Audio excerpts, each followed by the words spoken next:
ضلع سدی کی راجگوپال پیٹ پولیس نے سب انسپکٹر محمد آصف کی قیادت میں کامیاب زبردست کارروائی کرتے ہوئے مبینہ طور پر ممنوعہ گانجا فروخت کرنے والے 6 افراد کو جو کہ باوثوق ذرائع سے ملی اطلاع پر کی گئی اچانک پولیس کارروائی کو دیکھ کر فرار ہونے کی کوشش کر رہے تھے گرفتار کر لیا۔ نیز رورل سرکل انسپکٹر سدی پیٹ سینو نے میڈیا سے بات کرتے ہوئے تفصیلات سے واقف کروایا اور کہا کہ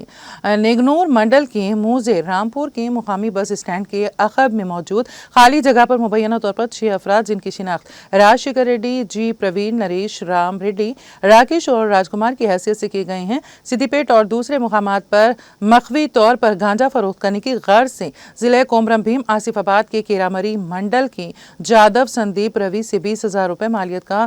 2 کلو گرام گانجا خرید کر فروخت کرنے کی کوشش کے دوران چھوٹے پیکٹوں میں تیار کرنے کی کوشش کے دوران اچانک ملی اطلاع پر مقامی پولیس نے دعویٰ کرتے ہوئے بھاگنے والے 6 افراد کو گرفتار کر لیا، جس کے نتیجے میں گانجا فروخت ہونے اور استعمال کرنے کی لعنت سے نجات حاصل ہوئی۔ سب انسپکٹر اور پولیس راجگوپال پیٹ محمد آصف، رورل سرکل انسپکٹر سینو نے عوام کو گانجا اور دوسرے منشیات کے استعمال کو سختی کے ساتھ ترک کرنے اور غیر قانونی کارروائیوں میں ملوث ہونے پر سنگین کارروائی کرنے کا انتباہ دیا۔ نیز اس ضمن میں کیس درج کرتے ہوئے تحقیقات کرنے کا اعلان کیا۔